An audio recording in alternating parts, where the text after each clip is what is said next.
Desire here. Welcome back to my channel where we talk about faith, lifestyle. I also review books and magazines. Hope you're doing well. Hope you're doing great. Hope you're enjoying what you love doing. So thank you very much. If this is your first time stopping by, make sure you like, share and subscribe to this channel if you like what you see. And if you're not new to my channel, thank you so much. I'm really truly grateful for your support. Thank you for always liking. Thank you for the comments. I've got also private comments as well. Also, I'm very grateful. Today I am going to be reviewing another book. Let's get started. The book I'm going to be reviewing is by Holly Willoughby and it's called The Truly Happy Baby. It worked for me. So this book was the best seller for Mumsnet. So Mumsnet is like a big blog that a lot of moms all over the world are connected to, where you get helps and tips on how to help your child. So this book was rated the best book in 2016. So this book has 5 chapters and it has 286 pages. So I'm going to do these videos in 2 parts. So out of the 5 chapters, I'm going to be reviewing just 3 of the 5 chapters, and then next time I'll review the 4th and the 5th chapter so that we can actually get to this book. And also while I'm reviewing this book, I'll be sharing some of my experiences that I've had as a mom. So the first one talks about feeding. Usually when you have your baby, you have maybe 2 options generally. You either bottle feed or breastfeed your child. So what works for you, think about it. I'm sure before your baby comes, you would have planned in which way you want to go. And you know, sometimes we plan, oh, I'm going to breastfeed my child for 1 year or for 6 months or for 2 years, however long you want to do it. But when the baby comes, it doesn't work. And you're wondering, oh, what am I not doing right? Let's stick together and let's learn together what Holly did. I'm going to be sharing some of my examples as well. And then hopefully we'll be able to help you. So I'm going to share with you some of the positives of breastfeeding. You don't need to warm your milk, just directly feed the baby. It also encourages bonding. Imagine you're breastfeeding your child, you're looking into the child's eyes, the child is looking into yours. There's kind of a connection between the both of you. And also, as your baby grows, the breast milk evolves, so it's not like the formula milk that you get the same amount of nutrients every time. With the breast milk, you get a different amount as your baby, different type of nutrients as your baby grows. So you might also need things you might need if you're breastfeeding. You might need a breast pad, you might need maternity bras, you might need nipple creams, you might need a breast pump for expressing, you might also need freezer bags, and you might also need formula for backups. I've had I know 1 or 2 women that actually plan to breastfeed their babies but didn't work. So if you have a formula tin or jar or whatever milk you want to give your child, then you at least have something to give your child, because the worst thing is for your child not to have breast milk and the child doesn't have a backup, so you don't have something else to give to your child. You don't want to be panicking, you want to be at ease. So when your child is born, as much as possible you want to be relaxed.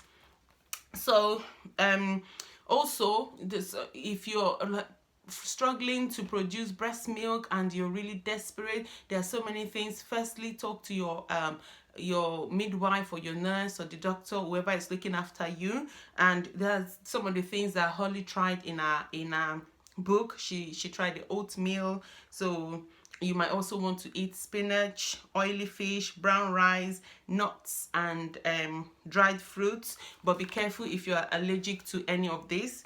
And also lentils and pulses.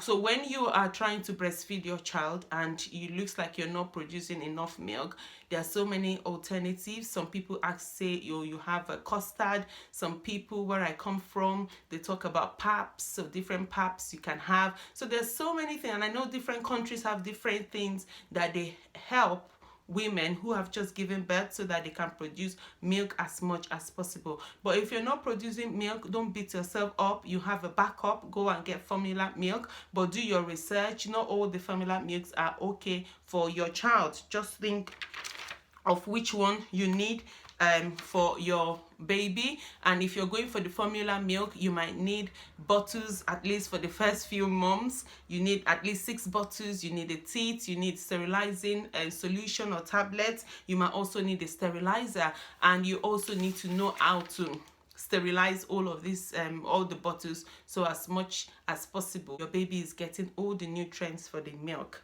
You also need to drink plenty of water.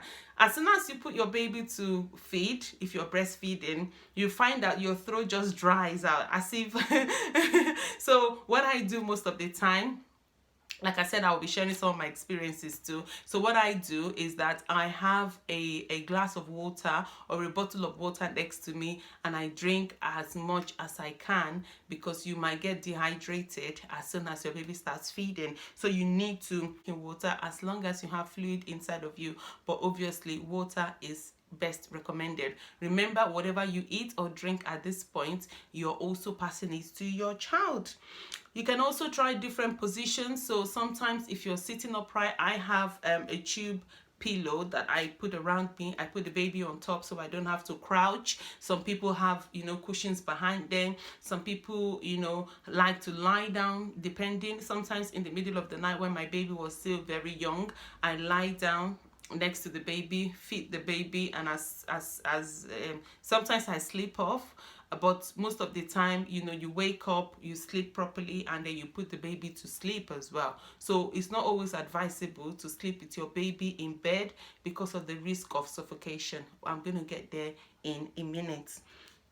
And some people, just have different positions. I mean, if you have a set of twin, there are different positions you can have, that you can have while you are breastfeeding your child.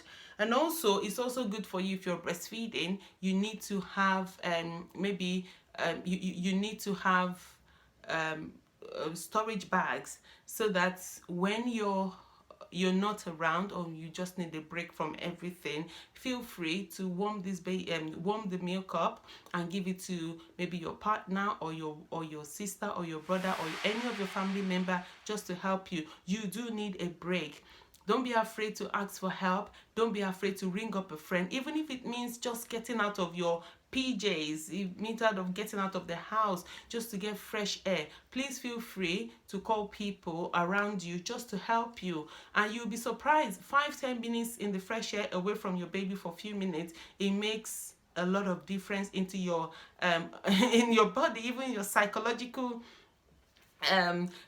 for your psychological health. You just need that break sometimes from your baby. When you freeze your milk in the freezer, it stays fresh for at least 6 months. But if you choose to put them in the fridge, make sure you don't go past 72 hours before you give it to your baby. But if you think, if you think you just want to, you are producing a lot. I know a lot of some women that produce a lot of breast milk, so they freeze them for a very, very long time, and some people even sell them. But obviously, do your research. Don't just jump into the deep. Do your research, and freeze them. You can still give your breast milk to your child, even though you've stopped producing. Maybe you don't want to keep feeding your child from your boobs, so you can give your child that milk you've frozen, and your child would, will keep on enjoying, even though you are not actually breastfeeding your child. So the next one is sleeping. Remember, you do so many things. You can have a Moses basket, cot bed. You can have different things that you can use to settle your child in the night. Make sure when your child is sleeping, it's always advisable to sleep with their backs on the cots, and then their feet to the foot of the cot bed, almost touching the end of your cot bed, so that you avoid the risk of suffocation. Check the temperature of the room. Check your child's feet and hands. It's always a good place to check, to look at. If is the room too hot or too cold, your child will probably not sleep there. And also, when your baby is is new. You just wonder, will your child ever sleep through the night? Are you going to ever go back to sleep? And there are so many people that have said so many things. Yes, leave your child to sleep, controlled crying. Let your child cry for like 10 minutes or 5 minutes before going into the room. Some people say no, just go and look after, and when they are young, look after the child. When they are young, they need a lot of cuddles, they need a lot of hugs and all of those things. Different people with different opinions. See what works for you. What I do is I check you can tell the cry of your child. So is he crying for hunger? Is he hungry? Is he tired? Is he in pain? You can tell with different types of cry the baby have. So you know, oh, do I need to go in? Do I need to intervene? Do I need to check what the child is doing? So don't just say, oh, you need to do control crying, or you need to do a lot of sleep training. But please, whatever you start, make sure your child is at least more than 6 months before you try any method of sleep training, control crying, whatever you want to do. But please, please, please, most importantly, do your research. Don't just jump into the deep. Don't let people confuse you. Always follow your mom instinct. It always never fails. Follow what your heart says, follow what works for your family and what works for your child. And most importantly, remember, consistency is very key. So don't decide, oh, today I'm going to walk my child to sleep, maybe put him in a pram to sleep, and then tomorrow you're trying a different method, and then the next day you're trying a different method. It's not going to work. The child is going to get frustrated. You are going to get frustrated, and you will get grumpy. So please, please, be consistent and be patient. Nothing lasts for life. This child, you'll be surprised, eventually the child will sleep all through the night, and then you will get your life back. The next chapter is well-being.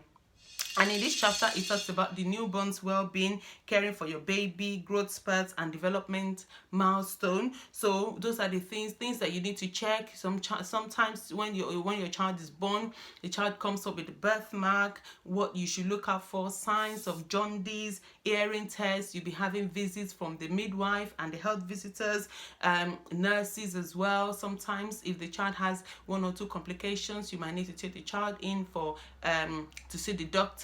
Remember, immunizations, vaccines are very, very important to keep your child away from diseases and all those childhood illnesses. You might also find that when you go out more, maybe baby clinics, they can help you on how to care for your baby and where to get help and what to panic about. Sometimes you just feel a tiny rash on your child's skin and you're like, oh, I need to go to the doctors. No, calm down. Some of these baby clinics will just put your mind at ease. It's only a rash. It might take a time. It might take a while, but it's going to clear out. So they give you peace of mind sometimes. Also, very importantly, how to wipe your baby's bum. You'll be surprised. Some people have babies, they don't know how to do it.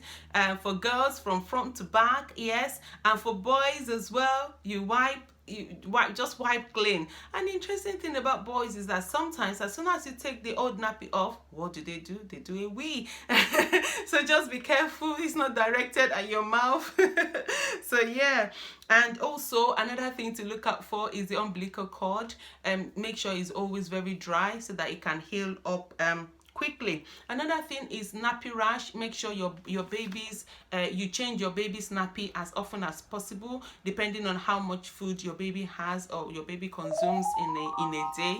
So don't so and what I do for my children sometimes is, once I've changed them during the day, luckily we have a laminate floor, so if he does a wee on the floor, I can easily clean it.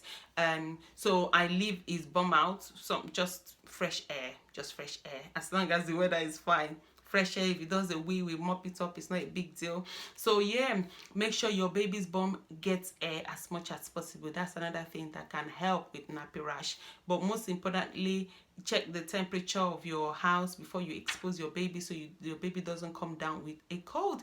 So yeah, that's me done. Watch out for the next episode of It Works For Me by Holly Willoughby. I am going to do the rest of the chapters, which is chapter 5 and chapter 6, in my next video. So watch out for that. Let's learn together. Comment in the section below. Let me know what you did for your baby, what worked for you. Let's share together. Let's learn together. That's what this channel is all about. So yeah, that's me done. Whatever you do, remember to keep going, keep moving, don't stop. Till I see you next time. Bye.